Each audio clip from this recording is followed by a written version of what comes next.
mover para que se pueda lograr esta conferencia, y queremos compartir también a través de todas las redes sociales, también transmitir este mensaje tan hermoso y esta conferencia que se llama A Toda Gracia. ¿Cuál es la importancia de esta conferencia? Es que con este tiempo que estamos transcurriendo sobre el mundo, todos los cambios que han habido en el mundo después de la pandemia, hemos descubierto errores y problemas en las congregaciones, en las iglesias y en la manera también de predicar a nuestras ovejas. Entonces, esta conferencia nos está llevando a la gracia, y es importante poder llevar la iglesia a Cristo Jesús por estos últimos tiempos donde todos estamos esperando la venida de Cristo Jesús.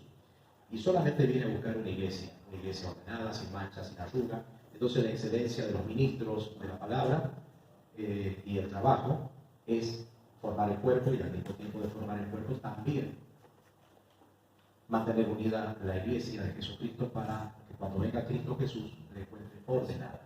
Entonces ese es el motivo de llevar a nuestros pastores, a nuestros queridos amigos que están pastoreando, y también a aquellos que están trabajando en la obra del Señor, saber conducirse, animarlos a que todos vengan a la gracia, y también que tengan las herramientas correctas para poder trabajar en la gracia, la información correcta.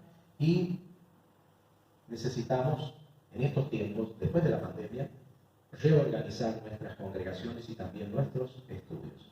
Por eso estamos reunidos aquí, y vamos a pedirle a nuestro querido pastor Tobar que se haga cargo para que ya en este momento podamos empezar esta reunión. Pero sin antes orar. Vamos a orar. Amén.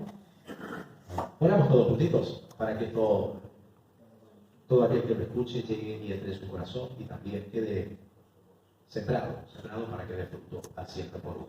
Amado Dios, en el nombre poderoso de Jesús, agradecemos, Señor. Agradecemos su presencia, agradecemos la virtud de su amor para con nosotros, para que cada día podamos educarnos con los principios que tú quieres enseñar a la iglesia. Papá, somos tus ministros y necesitamos educarnos, reeducarnos, porque muchas veces ha pasado que las estructuras que hemos contraído no han sido las correctas. Así que hoy te pedimos, Padre, que todo lo que aprendamos y todo lo que se diga sea para la edificación de tu cuerpo, del cuerpo de Cristo Jesús. En el nombre poderoso de Jesús. Amén y amén. Gloria a Dios. Muy bien.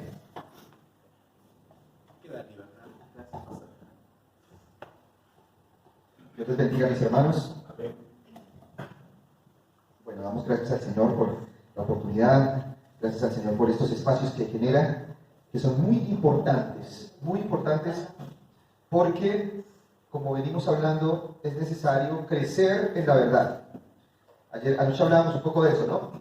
Una cosa es hacer primero de primaria, y otra cosa es, profundizar el conocimiento, llegar a secundaria, pasar a quizás un estudio terciario o universitario, y el conocimiento se profundiza, ¿no? Las personas que se gradúan de una carrera, si quieren profundizar más en los mismos contenidos, pues harán una licenciatura, un doctorado, un máster, lo que conocemos, y las personas crecen en conocimiento.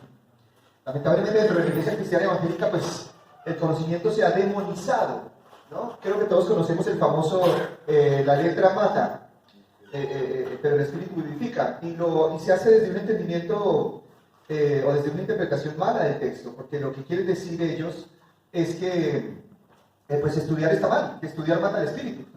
Pero la realidad es que, primero Pablo en este texto está diciendo la ley mata, no es la letra, no está hablando de la letra, vamos a decir, del intelecto o del estudio. Él está hablando acerca de la ley.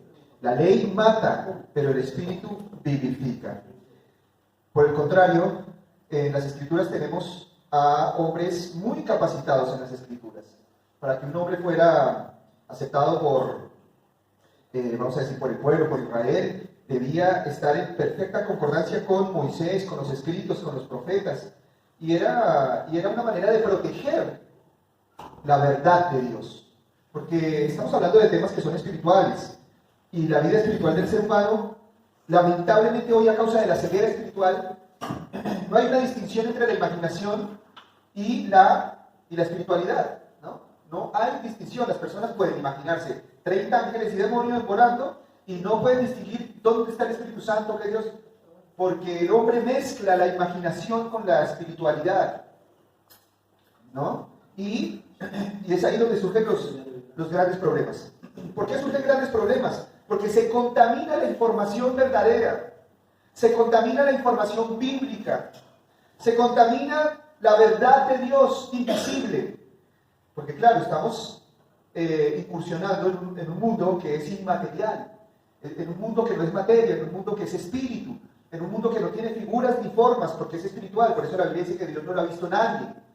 Es un mundo invisible. Jesucristo mismo dijo, al Padre no lo ha visto nadie. Entonces, como vamos a decir de alguna manera, el hombre va a ciegas en ese mundo espiritual, porque pues Dios es real, el Espíritu Santo es real, los ángeles son reales, los demonios son reales, eso es real, pero es invisible.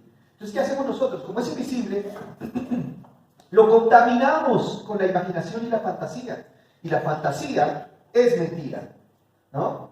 O sea, usted puede imaginarse un caballo, imaginarse una paloma, e imaginarse un toro, pero en la imaginación los mezcla, le sale un unicornio. Entonces toma imágenes de la realidad y las mezcla en su cabecita y le sale un unicornio. El problema es que si eso lo trasladamos a la teología, entonces vamos a simplemente caer en la herejía. La herejía fue algo que se combatió muchísimo en la iglesia del primer siglo y se ha venido combatiendo a lo largo de toda la historia de la iglesia.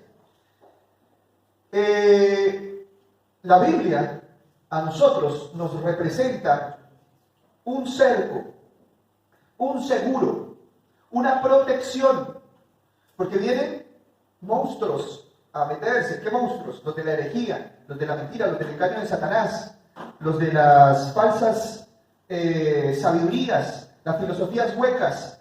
Todas esas cosas vienen y se quieren meter en la mente, en el pensamiento bíblico. ¿Y cómo lo acercamos el pensamiento bíblico?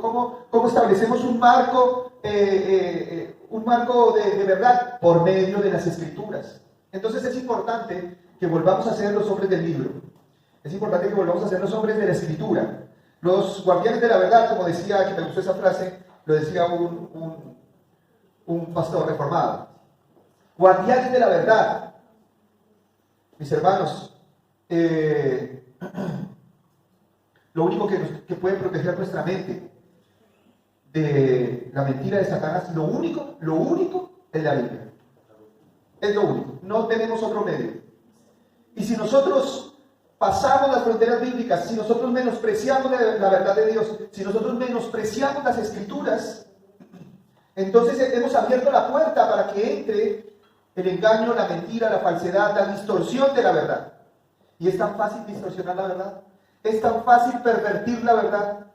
Usted sabe que la palabra perversión significa torcer. Perversión significa torcer. Lo que era recto, torcerlo. Lo que era bueno, distorsionarlo. Y el hombre pervierte todo, el ser humano pervierte todo a causa de su corazón pecaminoso, a causa de su mentalidad oscurecida por muchas cosas. El hombre pervierte la verdad, tuerce la verdad. ¿Cómo lo hace? Como lo hizo la serpiente en el Edén, con que Dios ha dicho que no comarás del fruto. Entonces, la serpiente pervirtió la verdad, porque la serpiente habló la palabra de Dios a Eva, ¿no? Pero la distorsionó. Y Eva, por no sujetarse al marco de la palabra de Dios, entró la mentira de Satanás. Entonces, mis hermanos, hagan de cuenta de esto, use esta figura, esta ilustración que les estoy dando. La Biblia es como cercar, como poner muros y poner una puerta y por ahí no va a entrar nada. Lo único que puede entrar por ahí es el conocimiento bíblico. Si nosotros quitamos esos seguros, la herejía quiere entrar, está a la puerta. Entonces, mis hermanos, la Biblia, Dios nos la deja como un documento para resguardarnos del engaño de afuera y también del engaño propio. Las Escrituras son un documento que nos protege de nuestro mal entendimiento también. El entendimiento humano quedó afectado por el pecado. Entendemos mal. Si el desacuerdo reina entre las relaciones humanas, entonces, ¿por qué reina el desacuerdo? ¿Por qué entendemos mal? ¿Por qué percibimos mal ciertas realidades? Porque el entendimiento ha sido oscurecido. Y el entendimiento ha sido oscurecido a causa del pecado. No vemos, somos ciegos. Algunos dirán, no, yo la tengo clara. No la tienes tan clara. Estás en tinieblas. ¿Por qué? ¿Qué significa eso? ¿Y por qué se usa esa figura literaria de la luz? ¿Por qué se usa esa ilustración? Porque verdaderamente el hombre habita en tinieblas. Yo siempre pongo un ejemplo en los seminarios, en los cursos, de cómo yo puedo ver esta realidad, y si ustedes me piden que yo describa esta realidad, yo puedo decirles, bueno, acá tenemos unas mesas con unos manteles azules, hay pastores, tenemos unas cámaras, la computadora, yo puedo describir esta realidad, pero me falta mucha información para tener la plenitud de la realidad. La plenitud de la realidad es en conocer sus mentes, conocer sus corazones, sus pensamientos, sus meditaciones. Yo no tengo acceso a esa realidad. Y es una realidad espiritual. Entonces, yo podría dar un dictamen de ahora de la realidad, pero es un dictamen pobre, no es completo. El único que tiene omnisciencia es Dios. Por eso, cuando el hombre habla incompleto. Solamente el hombre habla en plenitud cuando habla la Escritura, porque el hombre no percibe toda la verdad. El hombre no percibe toda la realidad. ¿No? Y no solamente esas cosas que son espirituales, si nosotros nos vamos a lo físico, tampoco vemos muchas cosas que son físicas. Yo siempre les digo, no estamos viendo en este momento la señal de los teléfonos inalámbricos, que son luces. No tenemos acceso a eso. Si nos pusiéramos unos anteojos, unas gafas, que pudieran ver rayos infrarrojos, ultravioletas, y poder ver todas las luces del Wi-Fi que hay por aquí corriendo por todo lado, entonces las veríamos, y quizás al describir la realidad sería otra. Pero no vemos. Somos ciegos, dice la Biblia. Pero la palabra de Dios es luz para nuestro camino. Amén. La palabra de Dios es luz para nuestro andar. Entonces el hombre ciego en la realidad la básica. Solo Dios es omnisciente y conoce todas las cosas. Y si el hombre es ciego en esta realidad básica, imagínense la realidad espiritual. Por eso el Señor Jesucristo les dijo, si yo les hablo las cosas terrenales y no les entienden, ¿cómo sería si les hablo las espirituales? Las celestiales. Entonces, estamos muy limitados, mis hermanos. Por eso es importantísimo que sea la verdad de Dios la que nos guíe. Que no andemos viendo ni confiando en los unicornios verdes que vemos en nuestra imaginación con respecto a la doctrina, con respecto al mundo espiritual. Y hoy hay un sinnúmero de doctrinas engañosas, sutiles. Quizás a nosotros no nos afectaría dialogar con un budista, con un hinduista, o con alguna de las grandes religiones asiáticas, ¿no? No nos engañarían, pero es que nuestro gran combate no es contra esas religiones. Nuestro gran combate es contra el falso cristianismo. Con eso tenemos que ser muy radicales. A nosotros no nos engañan con un billete, yo siempre digo, con un billete de Monopolio. Tío Rico, ¿cuántos conocen el billetito ese de Monopolio? Del jueguito. ¿Lo conocen? Y imagínense, un juego de mesas, un billete de papel de juguete. Entonces llegan a su negocio y le dicen, véndame 1,000 pesos de pan, y le dan un papelito de esos. No lo van a engañar, porque es evidente la falsedad. Es evidente. El problema es cuando la falsedad se disfraza de verdad. Y se oculta la mentira, se oculta. Y así vive el ser humano, ocultando verdades. El ser humano es un artista ocultando verdades. Por eso la Biblia dice que todo hombre es mentiroso. Nosotros no vamos por la vida mostrando todo lo que somos. Siempre ponemos lo mejor de nosotros para relacionarnos con los de afuera, porque pues, si mostramos realmente lo que somos nos avergonzaría. Entonces el hombre se oculta. El hombre es experto en el arte del ocultamiento. ¿Cuántos sabemos que por ahí vamos por la vida y a veces nos saludan personas que no nos pueden ni ver? Y entonces las personas nos dan la mano, ocultan sus emociones, ocultan sus sentimientos, ocultan sus pensamientos, ocultan sus juicios, sus críticas. Y entonces vivimos ocultando muchas informaciones. Y eso es un problema. Porque entonces ya tenemos una relación con la verdad de más difícil acceso, ¿no? ¿Cuántas personas confiadas son traicionadas. ¿Por qué son traicionadas? Porque confiaban. ¿Y por qué confiaban? Porque no veían la realidad. Entonces viene una persona con un billete que al tacto es muy similar al original. Los colores, la impresión, la textura, todo, el tamaño, todo es muy similar a la verdad, al verdadero. Ese es el peligro más grande, lo que más se parece a la verdad. Porque Satanás es un arte, es un experto en disfraces. Satanás es un experto en disfraces. En el Edén, ayer hablábamos, se disfrazó de serpiente. La serpiente era vista en la antigua Mesopotamia como un animal de sabiduría, ¿no? Los egipcios veían a la serpiente como un animal sabio, que incluso son palabras que guardan una misma raíz. Serafín significa serpiente. Y entonces era vista como sabiduría. Entonces lo que hizo Satanás fue disfrazarse de sabiduría. La Biblia dice que Satanás se disfraza como ángel de luz. La Biblia dice que sus ministros se disfrazan como ministros de justicia. Pero traen herejías destructoras contra la iglesia. Pero traen doctrinas de demonios. Traen espíritu de error. Y se disfrazan de pastores. Y se disfrazan de apóstoles. Y se disfrazan de profetas. Y se disfrazan de Cristos. Pero son falsos. El Señor Jesucristo advirtió, vendrán muchos y dirán, yo soy el Cristo, pero el Señor dice, no lo sigáis.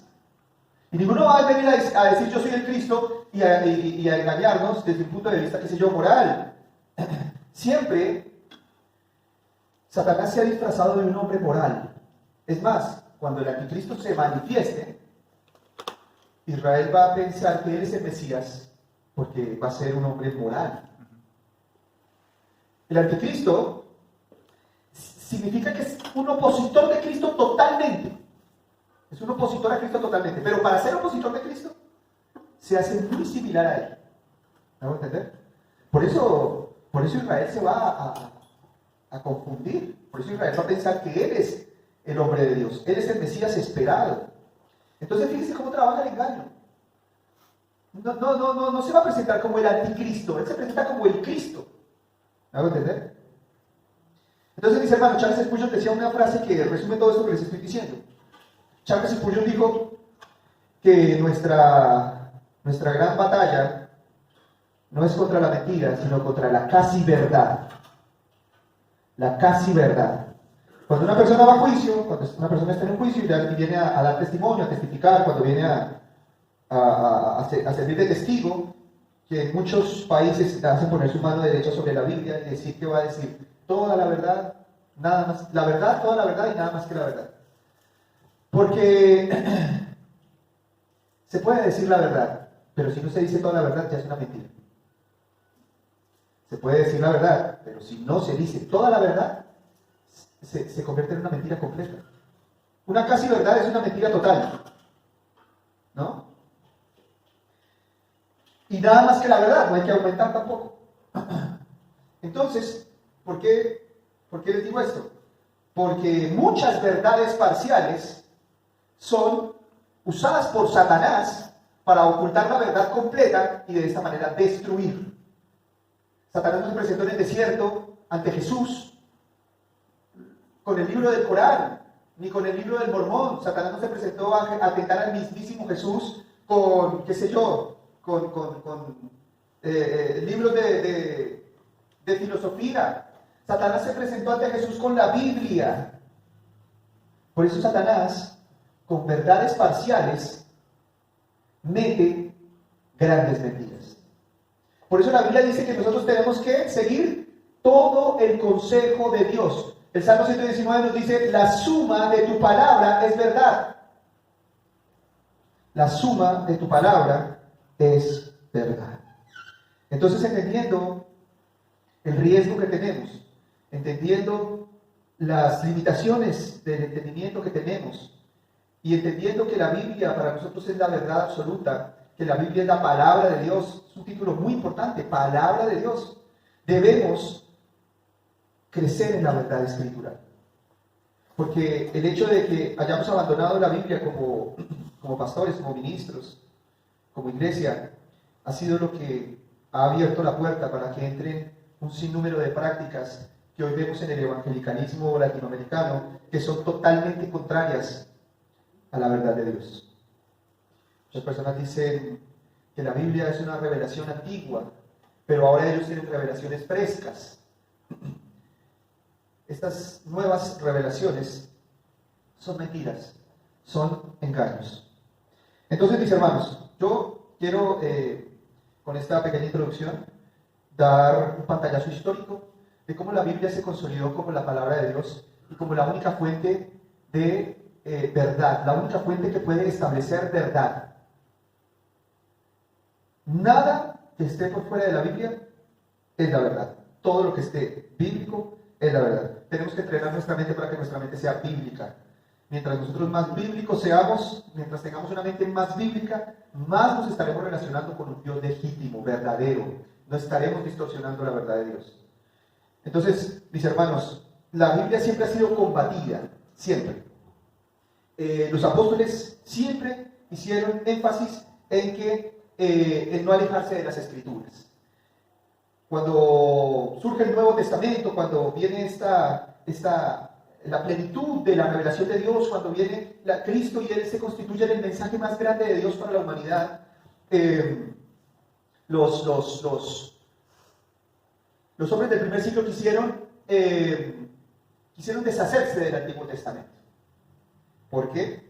Ellos decían, el Dios del Antiguo Testamento es un Dios iracundo, es un Dios de mucho juicio. Ellos veían el diluvio, ellos veían cómo Dios mató a toda la población de Amalek, ellos veían las plagas, los juicios de Dios, ellos veían cómo Dios le pidió a Abraham su hijo. Entonces decían, ese Dios de allá del Antiguo Testamento es un Dios iracundo, es un Dios que no coincide con el Dios del Nuevo Testamento, porque claro, Jesucristo vino a predicar el perdón, a enseñarnos a poner la otra mejilla. Entonces la iglesia del primer siglo empezó a despreciar el Antiguo Testamento y surge un movimiento que conocemos que se llamaba el marcionismo, porque había un hombre, Marción, que era el que quería sacar el Antiguo Testamento de la Biblia.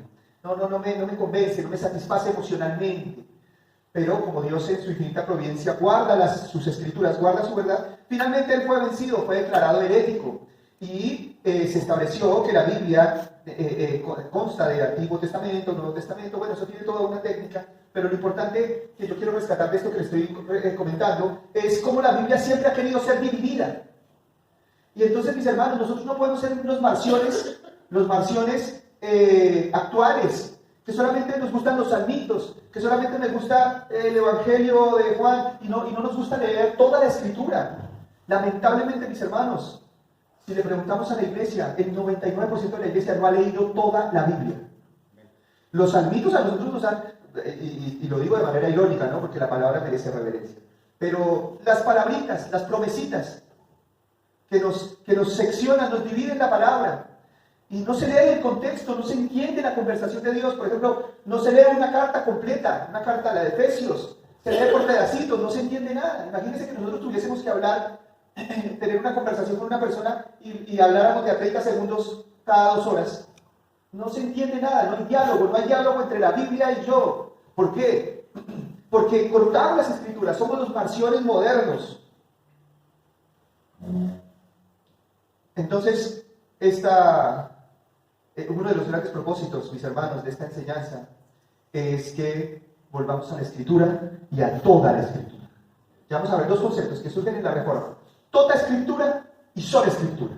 Porque no solamente es sola Escritura, también es toda Escritura. Son 2 frases en latín que se establecieron en la Reforma para que el hombre fuera cercado por la verdad de Dios. No solamente es solo Biblia, sino también es toda la Biblia. ¿Está bien? Bien, entonces ahí ya tenemos un primer problema, pero por la providencia de Dios se venció. Dijeron, hermanito Marción, usted es un hereje, déjenos el Antiguo Testamento quieto, ¿no? Y la Biblia volvió a tener su completitud, volvió a tener su unidad. Bueno, se estaba leyendo el Nuevo Testamento, que por obvias razones no lo voy a dar de manera exhaustiva toda la historia, pero se logró rescatar esa unidad, vamos a decir. Bien, entonces aquí pasa algo. ¿Quiénes eran los que determinaban la verdad en la iglesia del primer siglo? Los apóstoles. Si alguien quería preguntarle algo o tenía una pregunta acerca de, qué sé yo, de la salvación, acerca de la fe, de la nueva fe, de las nuevas doctrinas, de Cristo como el Salvador, ¿a quién le preguntaban? A Pedro, porque Pedro estuvo con el Señor Jesucristo 3 años, él aprendió directamente de él, y entonces si las personas tenían alguna duda, podrían llegar a decir, Pablo o Pedro, ¿cómo es esto? Hay una serie por ahí que nueva en Netflix de Moisés, y entonces cuando llega Moisés a Israel y ellos reconocen que él viene de parte de Dios porque hace milagros, al principio estaban desprevenidos, ellos no creían, no sabían si Moisés era un engañador, un embaucador, un falso israelita, dudaban de Moisés, Israel, pero cuando viene Moisés y hace milagros, entonces Israel reconoce que Moisés venía de parte de Dios, ¿no? Y entonces en la serie, ya cuando aceptan a Moisés, se reúnen los israelitas y empiezan a preguntarle a Moisés, Moisés, ¿es verdad que hubo un diluvio? Recordemos que Moisés escribe el Pentateuco, Moisés escribe los primeros 5 libros del Antiguo Testamento. Entonces, en esa época pues no tenían escritos, en esa época no había escritura. La escritura o la verdad estaba en un hombre, en Moisés. Y le preguntaban, Moisés, ¿verdad que hubo un diluvio? Y Moisés les decía, sí, hubo un diluvio. Moisés, ¿es verdad que nosotros venimos de 2 hombres que Dios hizo, Adán y Eva? Y Moisés les decía, sí, Dios hizo la creación en 7 días y les contaba los hebreos. Y ellos escuchaban la verdad de Moisés. Moisés era el agente, el vehículo de Dios para transmitir su verdad. ¿No es cierto? Entonces, lo mismo pasaba con Pedro.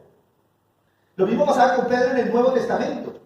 Cuando las personas tenían dudas acerca de la fe, de qué es el arrebatamiento, qué es la glorificación, qué es la transformación, qué es la santificación, qué es, todas las cosas que pertenecen a la vida de la piedad, y Pedro les explicaba, miren, esto es así, ¿y qué pasa con la ley? ¿Y qué pasa con esto y con aquello? Y Pedro les explicaba, esto es así, esto es así, esto es así. Él era un apóstol, y Jesucristo lo delegó a él para transmitir la verdad. Pero la gente no iba a preguntarle a Josefino, porque Josefino no había estado con Cristo, él no tenía autoridad, ¿no? Y si alguien venía y decía, chicos, yo tengo una revelación, no, yo no quiero escuchar tu revelación, yo voy a escuchar a Pedro. No, pero es que a mí me dijo el Señor que no sé qué, no me interesa. De hecho pasó, ¿no? En el primer siglo. Entonces, Pedro era un vehículo de revelación. Ahora, ¿qué pasa? Pedro muere, crucificado. Pedro muere en Roma. Y la iglesia sufre una pérdida muy grande, porque Pedro era una autoridad muy importante para la iglesia, muy importante. Pedro daba directrices con los demás apóstoles, Pablo daba directrices, Pablo ordenaba a la iglesia, Pablo les explicaba la teología mediante las cartas. Romanos es una carta muy completa con respecto al pensamiento teológico. Bueno, pero mueren los apóstoles, y entonces las personas decían, tenemos que reemplazar a Pedro para un tema de liderazgo, porque en esa época los cristianos eran perseguidos, eran asesinados, eran muertos, y entonces se necesitaba alguien que coordinara, que cumpliera el papel de organizador, ¿no? Y entonces hubo un obispo que reemplazó a Pedro, pero él reemplazó a Pedro, pero él ya no era un vehículo de revelación como Pedro. Entonces, las cartas de Pedro, las de Pablo, las de los apóstoles, se constituyeron en la verdad. ¿Sabe cuál fue el problema, mis hermanos? Que los sucesores de Pedro pensaron que ellos tenían la misma autoridad de revelación de Pedro. Entonces, claro, si la iglesia se sujeta a Pedro, y todo lo que dice Pedro es verdad absoluta, y si hasta hoy lo que dice Pedro para mí es palabra de Dios, es la verdad absoluta, infalible, inerrante, completa. Son palabras de Pedro, pero sabemos que es inspirado por el Espíritu Santo. Bueno, quizás después ampliamos eso. Pero ese Pedro que muere y es reemplazado por ese obispo, Pedro no le hace esa sucesión apostólica. ¿No es cierto? Nosotros somos reformados, hermano. No somos de la tradición católica, vamos a decirlo abiertamente. Nosotros no creemos en la sucesión apostólica. Yo no sé por qué se nos metieron los apóstoles de vuelta. Bueno, el tema es que Pedro, si bien es cierto, debía ser reemplazado desde un punto de vista logístico, desde un punto de vista de organización, sí, de cuidado de la iglesia o de enseñanza, el que recibe ese cargo ya no tenía autoridad absoluta. Ya no le llamo palabra de Dios a los sucesores de Pedro. Ya yo no le digo palabra de Dios a lo que dice el Papa. El Papa es el apóstol sucesor de Pedro. Yo ya no le digo a eso palabra de Dios, yo solamente le digo palabra de Dios a los escritos de Pedro. Entonces, el gran problema que empieza a surgir luego de que Roma establece el cristianismo como religión oficial, o vamos a decir, da libertad de culto, entonces surgen los sucesores de Pedro, y los sucesores querían que la iglesia se sometiera a ellos. Así como se sometían a Pedro, así como yo me someto a Pedro, ellos querían que yo me sometiera a ellos. Y empezó a haber un gran conflicto, porque estos hombres empezaron a delirar. Y yo decía, yo soy el sucesor de Pedro, a mí me tienen que obedecer igual que a él. Ah, bueno, a ver, ¿qué te tenemos que obedecer? No, hay purgatorio. Y empezaron a salir una serie de doctrinas, hermanos, supuestamente de los sucesores apostólicos, que eran un engaño total, eran una mentira total. Y claro, estos delirantes soñaban cualquier cosa y después venían con 30 revelaciones y tocaba aceptarlas porque eran sucesores de Pedro. Este problema empezó a volverse una bola de nieve, a crecer, gigantesco, más grande, más grande, más grande. Se establece la sucesión apostólica ya como por decreto, mejor dicho, el Papa era infalible, lo que decía el Papa no se podía corregir, lo que decía el Papa era absoluto. Si el Papa, no sé, se despertaba con el delirio más loco del mundo, eso era palabra de Dios, porque él es el representante de Dios en la tierra, y aquí a mí ya no me gobiernan los escritos de Pedro, a mí ya me gobierna la palabra del Papa. Y si la palabra del Papa contradecía a Pedro, entonces la palabra del Papa prevalecía, porque el Papa estaba vivo. No prevalecía la palabra de Pedro, ni de Pablo. No prevalecía. Era más importante la palabra del Papa. Entonces el Papa, en uno de sus delirios, no sé, una noche anterior por allá se mandó se comió un locro dañado, y entonces se inventó al otro día que tenía que vender indulgencias para perdón de pecados. Y como era el representante de Dios, el sucesor de Pedro, tenía autoridad apostólica, entonces la iglesia dijo, está bien, vamos a vender indulgencias. Y ustedes conocen qué eran las indulgencias, ¿no? Las indulgencias eran un documento que se vendía y las personas obtenían el favor de Dios, el perdón de Dios, ¿no? Los vemos muy parecido a los pactos modernos, porque lamentablemente en la iglesia actual parece que estuviera volviendo para atrás. Entonces, estos papas vendían el perdón de Dios. Si una persona quería sacar a su familiar del purgatorio, pues entonces iba, compraba una indulgencia, ponía la moneda, cuando la moneda sonaba, explicaban ellos, su teología era así. Ellos decían, cuando la moneda suene en el fondo del alfolí, el alma sale directo del purgatorio al cielo. Entonces la gente que tenía familiares muertos compraba indulgencias. ¿Y por qué esta práctica de negociar el favor de Dios? Porque el Papa era el apóstol vigente, porque el Papa era el sucesor de Pedro, porque la sucesión apostólica era una realidad y hasta hoy lo es para la Iglesia Católica. Francisco es sucesor de Pedro, es el 260, el Papa 260 y pico, ¿no? Después de Pedro. Entonces él tiene autoridad. Y si el Papa nos dice hoy que se pueden casar homosexuales, entonces se pueden casar porque él tiene la verdad absoluta, él tiene la revelación, él es el apóstol de la Iglesia. Bueno, entonces eso empezó a generar un abuso terrible en la economía de la Iglesia. Se vendían y se vendían indulgencias y con eso, pues imagínense, se construyó un imperio impresionante. El problema es que los papas empezaron a vivir con unos lujos que eran, no quiero usar una palabra, bueno, eran unos lujos excéntricos. Los hilos de sus vestiduras eran de oro. Les servían en unas mesas comidas las más caras. Esto es real, lo que voy a decir en la historia, hubo unos papas que ellos pedían que les sirvieran una mesa como con 10 platillos carísimos, carísimos, carísimos. Ellos no iban a comerse todos los 10 platillos, ellos se comían uno, pero tenían que tener 10. Y se comían uno y el resto lo tiraban. Y el despilfarro de plata era terrible. Y los lujos y el oro, y los tronos, y el báculo, y las coronas, y todo eran, los caballos, era riquísima la iglesia. Vendiendo indulgencias. Era riquísima. Y la gente pobre de Europa iba con todo su esfuerzo y ponía su plata en las arcas de los papas. Y los papas decían, esto es para Dios, las almas salen del purgatorio al cielo.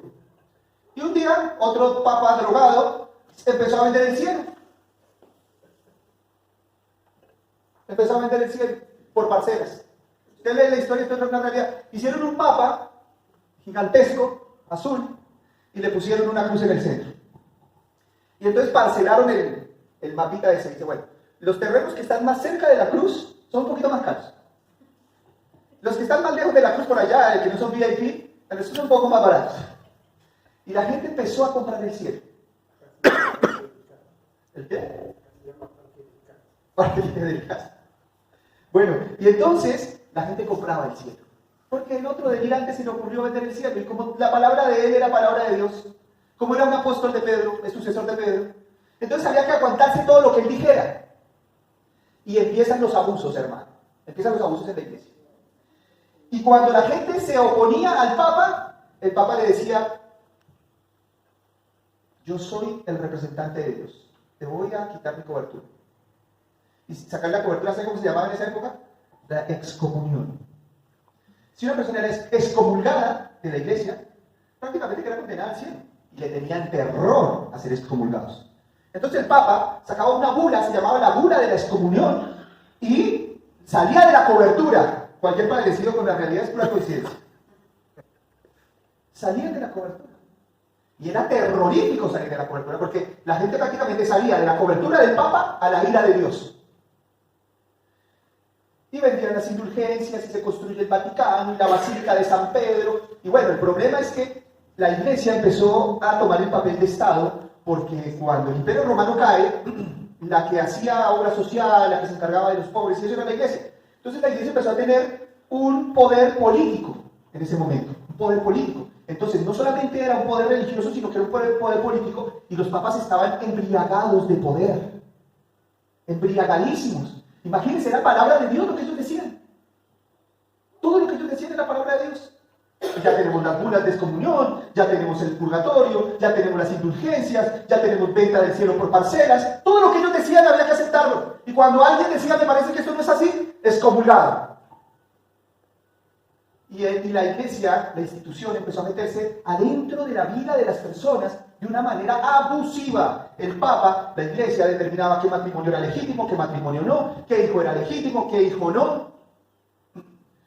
Me acuerdo de una iglesia donde las personas tenían que pedirle permiso al pastor para ver ese fin de semana a qué familiar podían invitar. Entonces lo llamaban, esto es real, porque es que hoy en día en las iglesias se levantaron pequeños papitas con toda la revelación del mundo, y cuidado, se le pierde la cobertura del pastor porque vamos fritos. Bueno. Entonces tenía que llamarlo al pastor y decirle, pastor, este fin de semana quiero invitar a comer a mi mamá un asadito, ¿podremos? No, este fin de semana no puedo. Ah, bueno, lo que diga, porque lo que diga el pastor lo dice Dios. Entonces la manipulación era violenta en la Edad Media, violenta, era asqueante. Llegó un punto en que era un asco el asunto. El Papa, hay un hombre que se llama Tetzel, que era el diseñador de las indulgencias, y como necesitaban recaudar un poco más de plata, dice, vamos a sacar una bula, pero mejor dicho, todopoderosa, una indulgencia todopoderosa. Y esa indulgencia decía lo siguiente, escuche, si alguien ha cometido un pecado grave, con esta indulgencia puede ser perdonado. Incluso si hubiese tenido relaciones con la Virgen María, esta indulgencia lo puede perdonar. Y salió Tetzel a vender las indulgencias y la compraba la gente. Llegaron a comprar indulgencias para pecados futuros. Lea la historia, mis hermanos, la historia de la iglesia. La gente decía, bueno, me voy a mandar una macana, compro la indulgencia primero. ¿Una de cuánto? Una de $100. Así que la podía mandar más grande. Y entonces compraban el perdón de Dios, compraban el favor de Dios, como hoy. Es igual, lamentablemente volvimos a la Edad Media. Hoy la iglesia es una iglesia medieval. La iglesia evangélica de Latinoamérica es una iglesia medieval. Coberturas, venta del favor de Dios, abuso de poder, revelaciones nuevas, autoridad apostólica, igual que en la Edad Media. Igual. La gente piensa que no son solamente porque dicen, bueno, no, yo no rindo adoración a la Virgen, pero después el resto es igual. Entonces, nace un hombre, allá sobre el siglo XV, nace un hombre llamado Martín Lutero. Y Martín Lutero era un hombre sincero. Y Martín Lutero se sentía constantemente culpado por su pecado. Y él decía que no encontraba el perdón de Dios. Y entonces él hacía todas sus obras meritorias, él hacía sus ayunos, él hacía sus ¿cómo se llama? Allá en esa época se laceraban, se autoafligían, se autolaceraban para alcanzar el perdón de Dios, pero él no alcanzaba el perdón de Dios con nada en su corazón, no experimentaba el perdón de Dios. Y él se volvió muy estricto, él era un monje agustino, y él se volvió muy estricto consigo mismo, y entonces él decía, yo creo que Dios me odia porque no soy pecador, no podía, cualquier cosa, cualquier mal pensamiento, él iba y se confesaba. Y dice la historia que incluso él iba a la iglesia, se confesaba, le decía al Papa, bueno, he pecado, tal cosa, he tenido pensamientos malos, y cuando salía dice, no alcanzaba a salir de la iglesia cuando se pegaba la vuelta. Y decía, otra vez pequé. Entonces él tenía una angustia tremenda. En esa dinámica, en esa realidad de Lutero, bueno, pasan muchas cosas, él empieza a estudiar la Biblia, se vuelve maestro de las Escrituras, entra en una universidad como maestro agustino, monje agustino, y él descubre una frase tremenda. Él lee un texto que dice, el justo por la fe vivirá. Y le cayó la ficha. Y dice, esto lo tiene que saber Roma. Esto lo tiene que saber el Papa. Hemos desviado del camino. Y entonces él empieza a decirles, miren, esto no es así, esto no es así. Y resulta que en lugar de la gente ponerse contenta con la revelación, no la revelación, sino con el volver a la escritura de Lutero, en lugar de ponerse contento, le decía, no, está diciendo herejía, ¿cómo vamos a contradecir al Papa? No, hermanito. Y entonces, Martín Lutero, 31 de octubre de 1517, escribe las famosas 95 tesis. Y él empieza a decir, esto dice la Biblia, esto dice el Papa. Esto dice la Biblia, esto dice el Papa. Esto dice la Biblia, esto dice el Papa. Y entonces la gran conclusión, ¿a quién seguimos? ¿Al Papa o a la Biblia? Porque lo que está diciendo el Papa es totalmente contrario. Y claro, las 95 tesis en la Catedral de Wittenberg, 31 de octubre de 1517, explotó un polvorín en Europa tremendo. Porque muchas personas sí entendieron. Y entonces Lutero se volvió la piedra en el zapato del Papa. Porque la gente empezó a seguir a Lutero. Y la gente empezaba a decir, a ver, enséñanos la Biblia. Y Lutero le decía, mira, esto dice la Biblia. Y entonces, ¿qué es lo que dice el Papa? No, el Papa no le crea nada. Lutero dice, el Papa es un hijo de Satanás. ¡Wow! Esa expresión en la Edad Media, eso era terrible. Decir eso es un espanto. Y Martín Lutero empieza a crecer en popularidad. Y obviamente el Papa empieza a ver que su reino empieza a tambalear. Y el Papa empieza a llenarse de amargura porque dice, ¿y este quién se cree? ¿Y este quién se cree que viene a desafiar mi poder si yo soy el sucesor de Pedro? Yo soy el apóstol que sucedió a Pedro, yo soy apóstol de Dios. ¿Quién se cree este para venir a amenazarme así? ¿O a venir a contradecirme así? Y entonces el Papa saca un edicto y dice, cualquier persona que mate a Martín Lutero estará sirviendo a Dios. Y sale el edicto. Y entonces matar a Martín Lutero era una prioridad para Roma. Y Martín Lutero seguía predicando la palabra y la gente se seguía adhiriendo, empezaron a adherirse reyes, príncipes.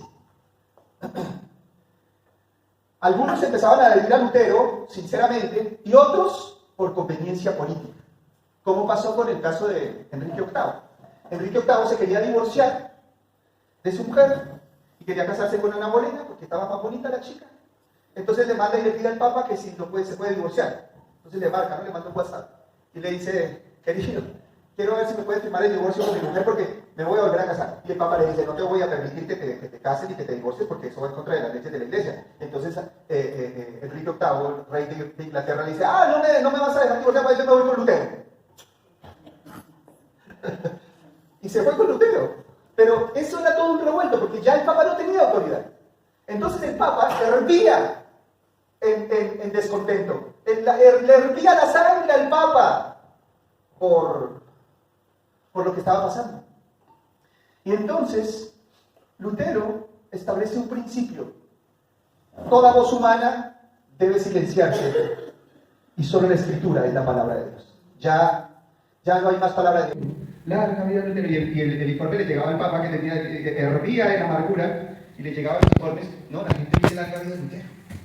Y decían, no, hay que matarlo, hay que matarlo.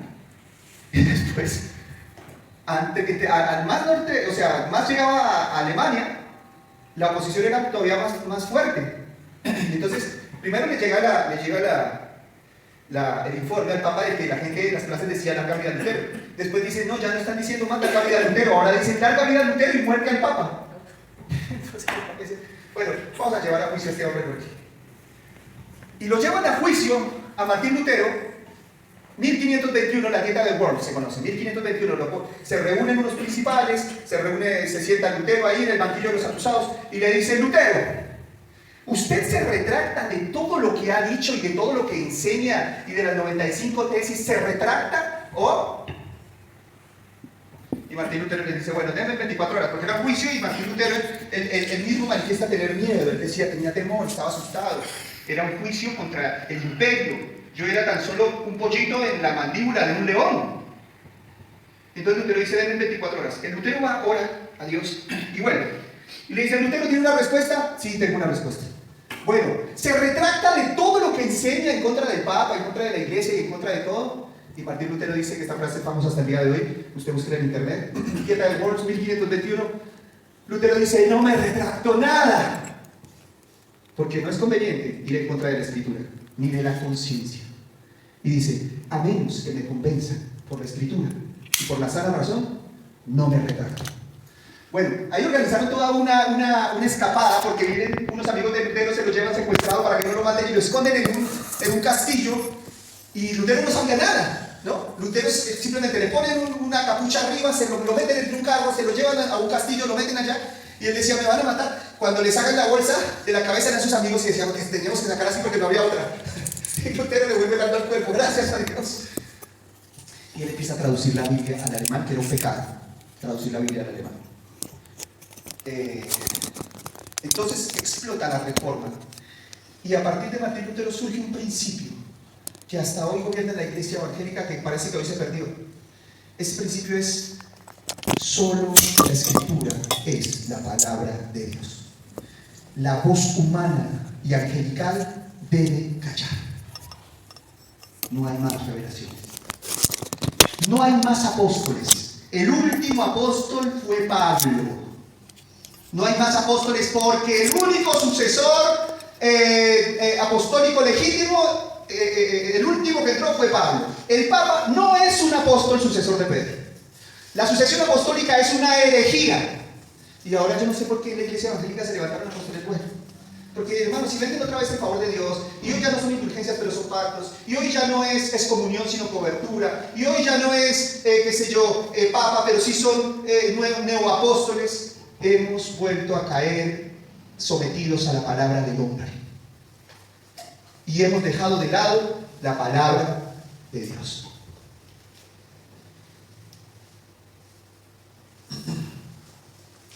Todo eso se venció en la Reforma. Martín Lutero se levanta victorioso con el libro. Usted ve las estatuas, los monumentos de Lutero. Sale Lutero en los monumentos en España, así con la Biblia. En símbolo de que es la Biblia la que gobierna la iglesia. Busquen ahí en Alemania cuando celebran la Reforma 1517, el 31 de octubre, no celebran el Día del Niño, ni de bruja, ni de nada, celebran el Día de la Reforma. Y se establece ese gran principio: sola Escritura. Y no solamente sola Escritura, como dije, sino también tota Escritura, que en este época en latín, por eso lo digo en latín. Sola Escritura, tota Escritura. Solo la Escritura y toda la Escritura. Hoy, lamentablemente, mis hermanos, nos hemos alejado de ese gran principio con el que nacimos como iglesia reformada, al cual tenemos que volver con todo nuestro corazón. Amén. Amén, mis hermanos. Colócate en pie.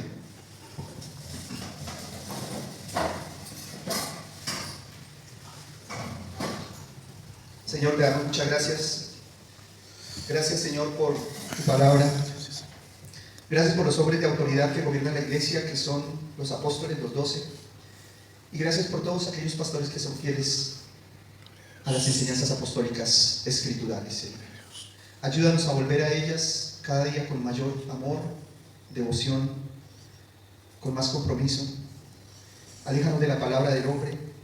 aléjanos de las enseñanzas del hombre, de los mandamientos de hombres, de las herejías destructoras, de las huecas filosofías, de los mitos, del espíritu de error, de las doctrinas de demonios, y establece tu verdad, Señor, en nuestros corazones y en nuestras mentes, Padre.